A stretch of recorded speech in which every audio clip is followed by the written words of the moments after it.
That's correct, everyone. You read the title and thumbnail properly.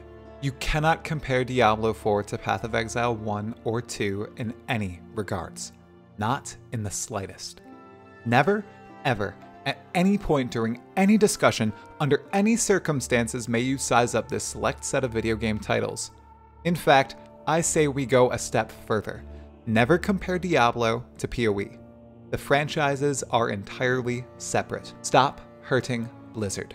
After all, the Diablo series has had a drastically different upbringing compared to the Path of Exile series. It has been a rough go-about for Blizzard. Even though both lines are firmly set in the ARPG genre, there's no way it's fair to give each an equal matchup against the other. It's like comparing apples and planets. Who in their right mind would do that? At this point, I'd suppose the majority of people stand in one of three camps. I totally agree with this try guy. PoE has been out forever. Diablo 4 just released. Something suspicious is going on here. I better keep listening to this try guy to see if he's up to no good. They're literally games in the same genre. The Path of Exile developers called their game a spiritual successor to Diablo 2.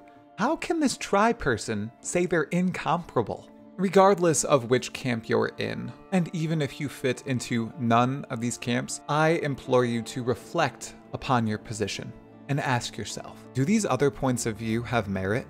Could my opinion be wrong? Am I the baddie here? As your thoughts begin to ponder and search for some firm position to grasp onto, let me guide your path. And where better place to start than the beginning of this incomparable rivalry? No, wait. A bit further back. Diablo 1. All the way back in January 1997, a relatively large game development company called Blizzard released a short and thrilling hack-and-slash title called Diablo. Blizzard's Northern Development Division, deemed Blizzard North, struck silver here, combining multiple novel video game elements previously segmented out in different genres into a single gaming experience. Not only was it monetarily successful, it was deeply enjoyed by gamers across the planet and spawned a legacy that would ripple across the gaming industry. Truly, the first Diablo crafted the loot-based ARPG genre as we know it. As many people attribute many modern RPGs to D&D, and modern fantasy stories to Tolkien and Middle-earth, plenty of people credit the developers at Blizzard North for developing Diablo and the rest of the action role-playing game genre. Could one say all loot-based RPGs based on Diablo could be compared to Diablo? Perhaps. Perhaps one could. Titan Quest, Torchlight, Fate, Last Epoch, it matters not. Let's go deeper, everyone. Diablo 2. Not long after the hype of the original Diablo died down, Blizzard returned with an absolute banger of a sequel with Diablo 2 in June of 2000. While Diablo 1 struck silver, Diablo 2 struck vein after vein of gold. Players loved the cinematics, the story, and the atmosphere. Players loved the level design, loot and item chase, and mightiness their characters could achieve. Players sought more. Even with Diablo 2's huge success, Blizzard weren't quite ready to move on to the next installment for quite a while. Instead, they pumped out the critically acclaimed Lord of Destruction expansion instead, listening to player demands. It released in June of 2001. As players did with the base Diablo 2, they devoured Lord of Destruction. It iterated on random item, monster, and semi-random level design, gameplay systems players adored. It improved crafting with the Heraldric Cube. It added two iconic classes, the Assassin and the Druid. It added a new, very farmable Act and Act boss. Really? It doubled down and built upon many of the fantastic ARPG systems introduced in Diablo 2. Lord of Destruction further cemented the Diablo franchise and the foundation of any good ARPG. Despite its tremendous success, Blizzard didn't look to continue updating the game or releasing expansions for it, instead deciding to work on yet another sequel that would unfortunately become stuck in development hell, not Diablo hell, for about a decade. While Diablo 3 was stuck in this fiery pit, avid Diablo 2 players saw the void left behind by Blizzard's refusal to continuing on with Diablo 2 iterations. New action role-playing games like Titan Quest and Torchlight released. However, some incredibly ambitious Diablo 2 lovers longed for a true sequel to their beloved ARPG and began gaming studios of their own. Such was the case with the founders of Grinding Gear Games, who began work on Path of Exile all the way back in 2007. However, it would be quite some time before their game was shown to the public. In fact, it took about 3 years to do so. The bones of Path of Exile weren't meaty, but they were deep. These developers were taking everything they loved about Diablo 2 and giving it more depth and their own spin on the genre as a whole. They understood Diablo 2 was genius. They loved and played it for thousands and thousands of hours. They were aiming to recreate the magic with Path of Exile. Yes, everyone, this might be where the comparisons directly began, with the actual creators of Path of Exile. As they began ramping up their press releases, alphas, and betas, bringing more and more community members into the fold, and taking loads of feedback, the initial ARPG Titan re-entered the fold, looking to absolutely crush the competition. As we'll see in a moment, it may have backfired entirely. Diablo 3. Finally, after oh so many years of hiatus, Blizzard announced and rapidly released Diablo 3, a long-expected sequel to Diablo 2, in May 2012. While the beta for Diablo 3, the entire first act of the game, was quite well received, the game's launch was disastrous. Between the infamous Error 37 that didn't allow players to log in, the real cash auction house, the lack of seasons or ladders, and the dreadful endgame loop, most players weren't satisfied with Diablo 3. It definitely wasn't the successor to Diablo 2 a huge chunk of the player base was searching for. Of the most vocal were some large community figures, such as Kripparrian, who instead of continuing to slog through Diablo 3, Blizzard's latest ARPG, ventured to new frontiers and gave Path of Exile's alphas and betas a try. He loved them, alongside legions of players who traveled from Diablo 3 to Path of Exile, blowing the small independent studio away with tremendous support. Mind you, this was probably the best Diablo 3 player and streamer at the time, leaving the game to play a tiny title being built by a startup in New Zealand. Again, here's the next lock of comparison. Some people may think D4 bad, PoE good is a new meme. It's not. This is where it began, with D3 bad, PoE good. People spammed it in chat, in videos, on streams, even in real life.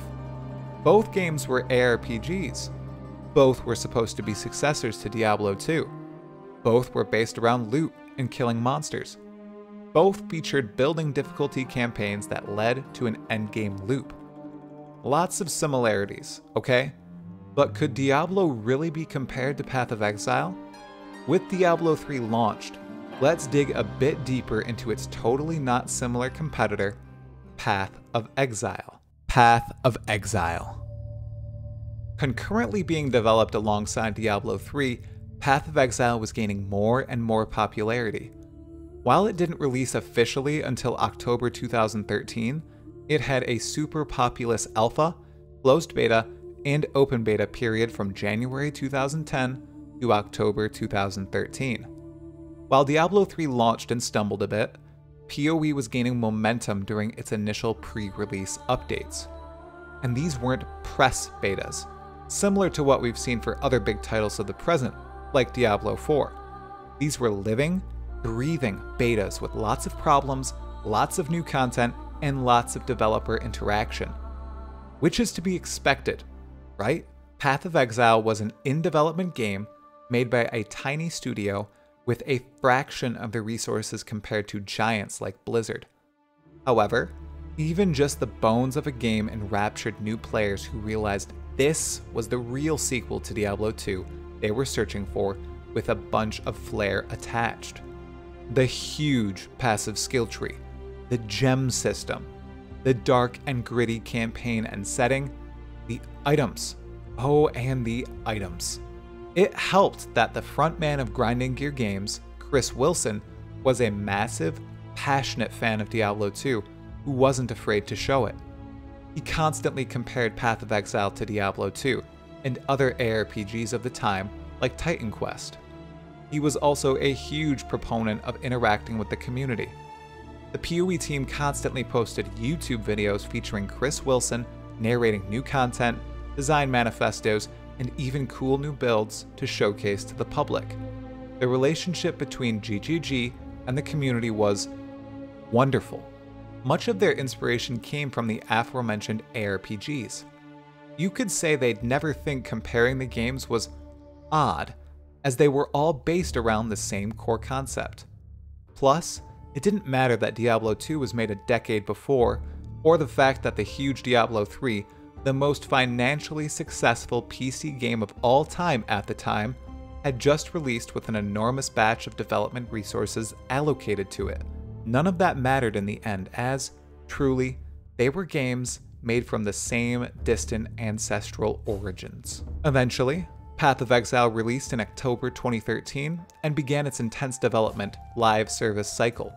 The meme of D3 bad, PoE good continued to build up as each PoE league or season continued to improve more and more upon the base game, while Diablo 3 took multiple years to launch its first season and it had some new cosmetics and item rewards. Meanwhile, every Path of Exile league introduced a fundamentally game-changing mechanic, brand new quality of life features, many more items, new skills, reworks to the passive tree, and oh so much more. Plus, they were constant, always growing in size, and free.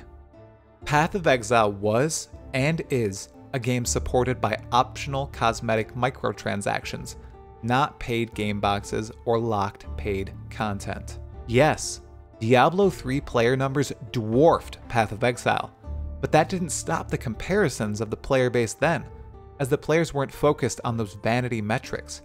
They were focused on the gameplay and development. It's always been a mystery as to why Diablo 3 had only one major content release, its first and only expansion, Reaper of Souls, while Path of Exile released new content every 3 months for years.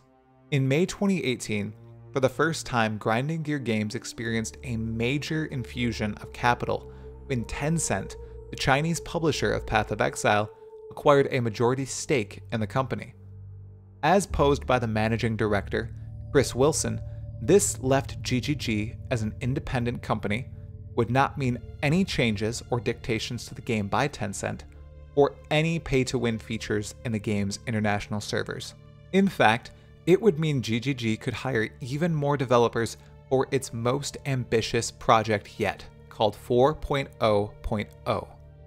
Even to this day, their promises have been kept, and the game's monetization and content direction has not changed, fortunately. As Path of Exile's player base and amount of content skyrocketed after this cash influx, Blizzard had something cooking related to Diablo that would shock absolutely everyone involved in the ARPG space. Diablo Immortal. The next big Diablo announcement was not a 4th edition to the PC and console series. It was a mobile game. Diablo Immortal's announcement absolutely lit the entire Diablo franchise on fire. When it was announced at BlizzCon 2018, the crowd couldn't believe it. Thankfully, it spawned a variety of fresh memes too, that are still used to this day. Blizzard made a huge mistake here that we don't need the help of retrospect to understand. Most of the Blizzard, and especially the Diablo player base, were PC gamers back then. The announcement of a mobile game without the confirmation Diablo 3 would get more support or another sequel was truly being worked on heavily, was unbelievable. Even more flabbergasting was their aloof attitude about it. They really didn't seem to understand why people were upset. Keep this announcement in mind as we continue our story. Diablo 4. As Path of Exile was growing to be bigger than ever before, Blizzard clearly saw an opportunity to break back onto the ARPG stage. They announced Diablo 4 was in development with a cinematic trailer that gave chills to everyone who watched it at BlizzCon 2019. Alongside that, they had some highly curated gameplay footage too, with promises Diablo 4 was going to be a return to Diablo's roots, especially taking lessons learned from Diablo 3 and the great meat of Diablo 2. In terms of style, item design, level design, character design, really everything, they were taking Diablo 2 and bringing it to the modern era, with an MMO twist. This was going to be an open world game. Of course, when they announced all this in November 2019, they said they were a ways out, and they were. But thankfully for them, they got in front of Path of Exile's next big announcement and release. Right? Path of Exile 2.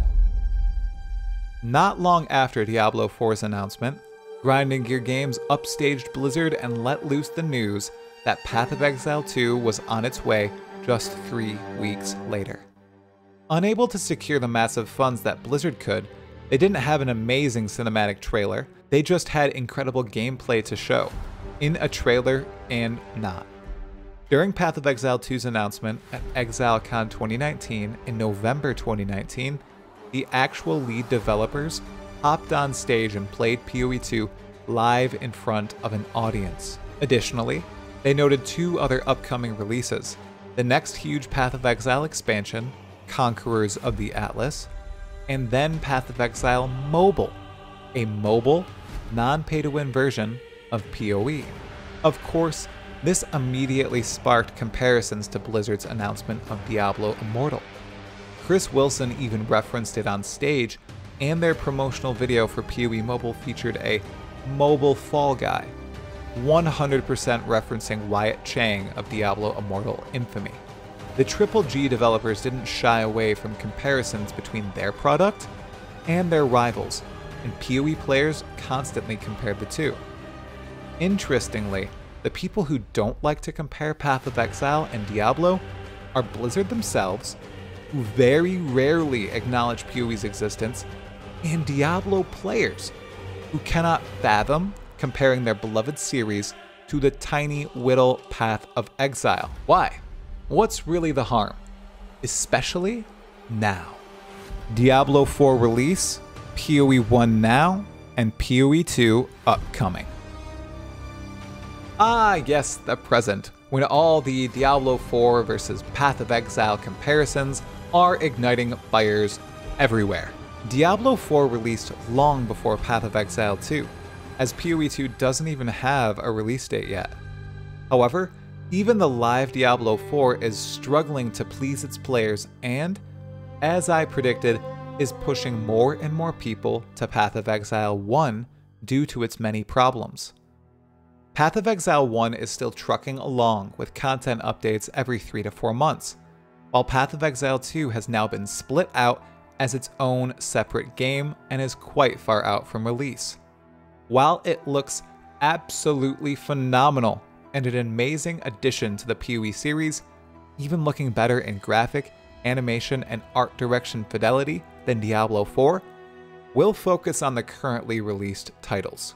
Path of Exile 1 is still an incredibly deep and complicated game, but even people who thought it would be far too intimidating after playing Diablo 4 are becoming massive fans of it. For example, Darth Microtransaction, a person who built his current huge channel on Diablo 4, is now playing PoE over D4 and even other games he thought he'd love playing. He has been hooked and compares D4 to PoE plenty. Asmongold, or Zach Rar, has been a long-time Path of Exile supporter and player, starting all the way back in the betas. He constantly compares Diablo 4 and Path of Exile. He's a big fan of PoE and enjoys saying D4 bad occasionally. Quinn69 cannot stop saying D4 bad, but I wouldn't blame him after the absolutely abysmal bugs he has encountered during his playtime in Blizzard's latest title. Other smaller creators like Hog discovered PoE for the first time after being disappointed by D4, and are refreshed by the entire game and its developers. All of these people are just the tip of the iceberg. Diablo 4 is doing PoE a huge service. It's the best ad PoE has ever had, bringing tons and tons of new players to the series for the first time, or convincing them to try it again after bouncing off years ago. Why? Because they are similar games that, initially, claim to cater to a similar audience. That's why. They can be compared, even if Diablo 4 has some aspects that really set it apart and PoE is a far more complex game. Diablo 4 beats out Path of Exile in animation and graphical quality, cinematics too. I'd also say its cosmetic system and console cross-PC play beats Path of Exile as well. That's it. In every other aspect, Path of Exile wins out. Clearly. I've laid out a few of these in previous D4 versus PoE videos, so I won't do it here. You can go watch those in future releases if you'd like. However, due to this huge gap, defenders of Diablo 4 will say, you cannot compare Diablo 4 to Path of Exile because Path of Exile has existed for so many years. Diablo 4 just released. To that I say, Diablo 4 has a very long legacy. We just took a look at it. The series began in the year 1997 and has seen 4 separate titles released before Diablo 4, with thousands and thousands of developers working on it alongside ludicrous sums of cash to support it. I've never said D4 should have the same amount of content as PoE, but it should match it in terms of quality given the immense resources available and storied history. D4 good supporters also might say, D4 has way more players than PoE. It also made so much money. To that I'd respond, so what? I'm not comparing population metrics or finances.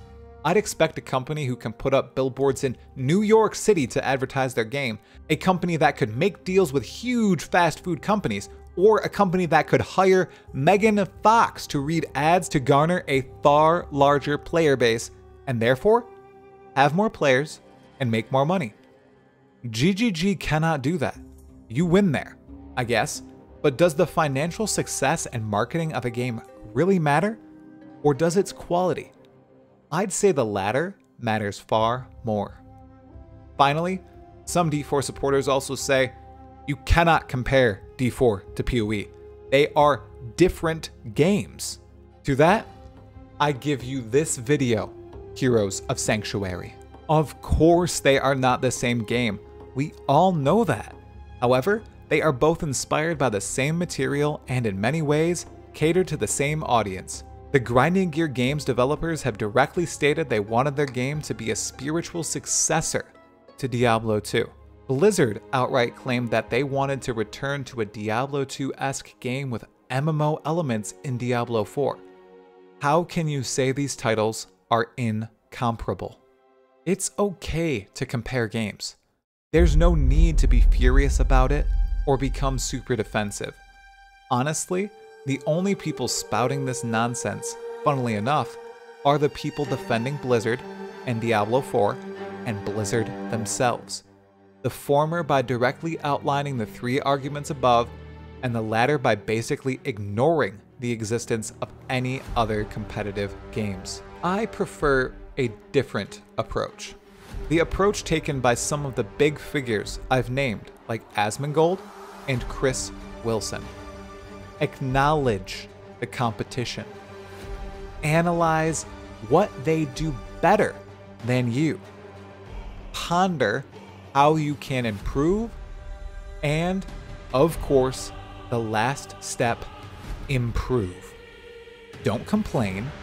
Don't say how you cannot compare the two. Acknowledge, analyze, ponder, improve. That's how we get better games, everyone. Friendly competition. I and many others sought for Diablo 4 to be an amazing game. a banger. We were filled with hope after the jaw-dropping By Three They Come trailer in 2019 and receptive to Blizzard's goal of crafting a modernized Diablo 2. I and many others were disappointed, which is unfortunate. Sure, I've talked about just how many people are coming to my preferred ARPG, Path of Exile, because of Diablo 4. But if it was a good or great game, more would come. It would be beneficial for this entire genre, or games as a whole, if Blizzard succeeded with Diablo 4. I don't define success in terms of population size, hours played, or sales made as a player. I define it in the fun I have in the game. In Diablo 4, I don't have fun. In Path of Exile, I have for years. Honestly, that's the only comparison I needed to make to finally understand this one simple fact. D4 bad, PoE good. Thanks for watching. Leave a comment below with your opinion. Can we fairly compare Diablo to Path of Exile? Why or why not? I'd love to hear your thoughts. Let me give a huge shout out to every exile who supports this channel. You can help the channel grow by giving this video a like, bare form slamming the subscribe button, and turning on the bell. There's a ton more PoE content and beyond on its way.